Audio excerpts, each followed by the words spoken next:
la classe. I'm going to talk a little bit about A Valediction Forbidding Mourning by Donne. A fun name for this poem, if you're to name it something else, I would call it Goodbye, Don't Cry.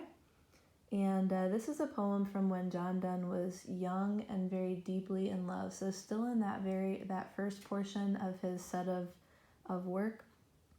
Let's start at the beginning of the poem. Basically, this is, again, just a love poem. It's one of his more famous love poems. It references science in this time period, which we'll get to in just a second. It's very intellectual. It's full of paradoxes and conceit. It's the conceit that's used in this poem is one of a compass. So this is the one that I was referring to. I don't know if any of you use a compass that looks similar to this, but put the spiky thing in the center of the circle, and then you can circle that I don't know if that's a crayon, or I always use like a pencil that would stick into the compass, and then you draw a circle around, and you can expand the compass to make the circle larger. So that's what they're talking about in this poem. That's a helpful helpful visual there. So start at the first stanza here. As virtuous men pass mildly away and whisper to their souls to go, while some of their sad friends do say, the breath goes now, and some say no. So he's going to use this as a comparison to his next stanza, where he's talking about how people are tranquil, virtuous people, when they die, everybody's peaceful. So, if you are knowing that you're going to heaven, then it's a peaceful sort of departure. So he's saying, just like them, just like the virtuous people, when they pass away, they do so tranquilly, peacefully, without a whole lot of craziness and wildness and fear. So he says, so let us melt and make no noise, no tear floods, nor sigh tempests move. 'Twere profanation of our joys to tell the laity our love.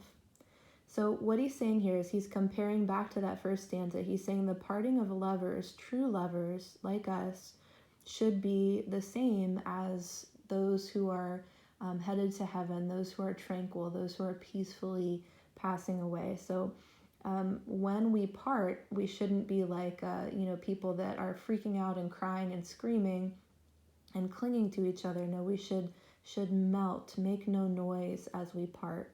So he says here, the next part, the tear floods or the sigh tempests, which are these sort of fun examples of hyperbole here, floods of tears. And we talked about with the previous poem how sighs are just when you're frustrated or when you're sad, one might sigh a lot. So he's talking about sigh tempest being storms.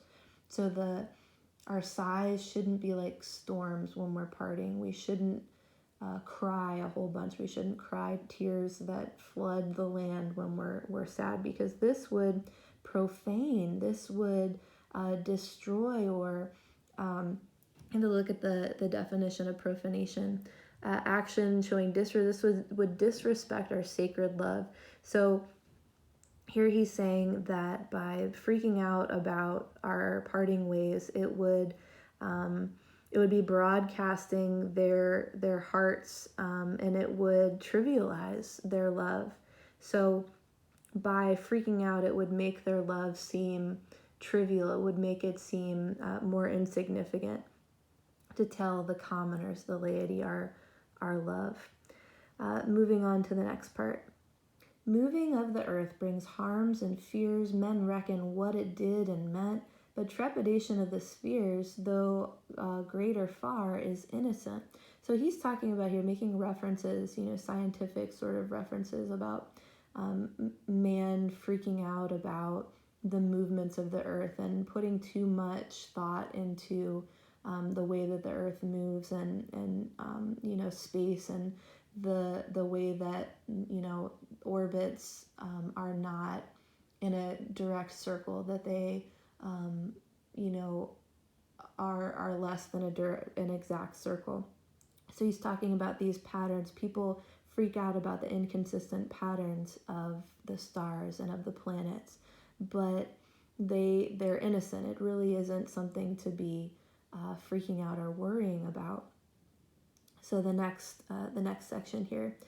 Dull sublunary lovers love, whose soul is sense, cannot admit absence, because it doth remove those things which elemented it. So superficial lovers, those who aren't deeply and truly in love like we are, lose their love when they're not together. So when they're not together, their love is lost. So it's sort of that idea.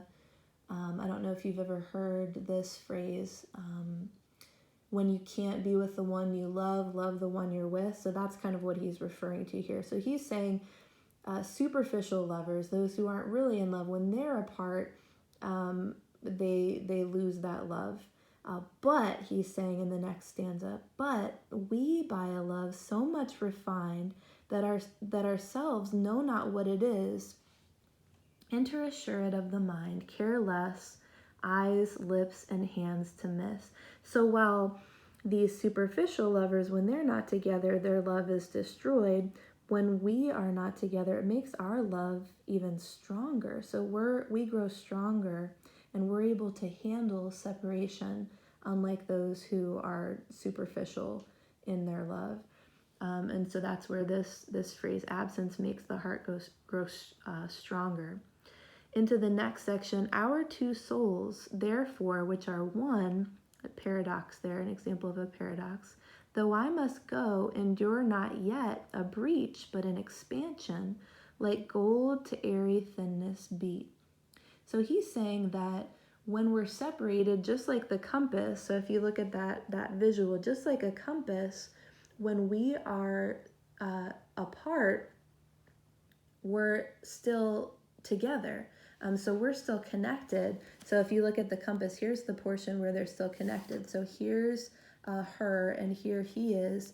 And so even if they're physically apart, they're still connected at this joint. So he's saying here that we're not apart, but we're just expanded. We've just gotten our love has gotten larger. So that's what he's saying in that example, in that stanza. Continuing on, if they be two, they are two, so as stiff twin compasses are two. Thy soul, the fixed foot, makes no show to move, but doth if the other do. So this is the example of the famous conceit that we're talking about in this poem. So if they be two, they are two, so as stiff twin compasses are two. Thy soul, the fixed foot, makes no show to move, but doth if the other do. So if the other end of the compass moves, that's the time when she would move too. And though it in the center sit, yet when the other doth far roam, it leans and hearkens after it, and grows erect as that comes home. So again, using the compass as a visual. So when this portion moves farther away, then this portion of the compass would lean to go along with it, and then would move back and retreat when the other section of the compass gets closer. Okay? And and then the last stanza here. Such wilt thou be to me, who must, like the other foot, obliquely run. Thy firmness makes my circle just, and makes me end where I begun. So again, I'm just thinking about the angle is not straight. That's what the word obliquely means. And so making the circle just makes it true, makes it perfect. So he's saying that she is the center, that he revolves around her, that their love is true, their love is perfect. So there's a symbolism here that this circle is round, it has no end, that this is symbolic of their love. So a lot of great symbolism here, a lot of great metaphorical language, that conceit, that comparison between the compass and their love. Really interesting. This is, something, just as a side note, this is a poem that was written as John Donne was assigned to a position where he was doing this mission in France, and Anne was pregnant at the time. She had some difficulty with this particular pregnancy, and so she asks him not to go, and that's when he wrote this poem of Valediction forbidding mourning, to remind her of his love for her. So he wrote this before leaving to go to France, and this was supposed to sort of ease the pain of their parting. We're not actually apart. Our love is just expanded, and we're still connected, and our love is perfect. And as he arrives in Paris, he has this vision of Anne walking across his room carrying a dead child in her arms. And later on that same day, he finds out that Anne had delivered their child, and it was a stillborn child. It was not alive. So really sad story here, but a beautiful poem to go along, with that poem. So here, just a sort of message that we see. He assures his love that they are not apart, that they are just expanded, that their love is perfect and never ending, just like the circle that would form from a compass. Okay? So hopefully that helps you out a little bit. If you have any questions, please feel free to send me a message.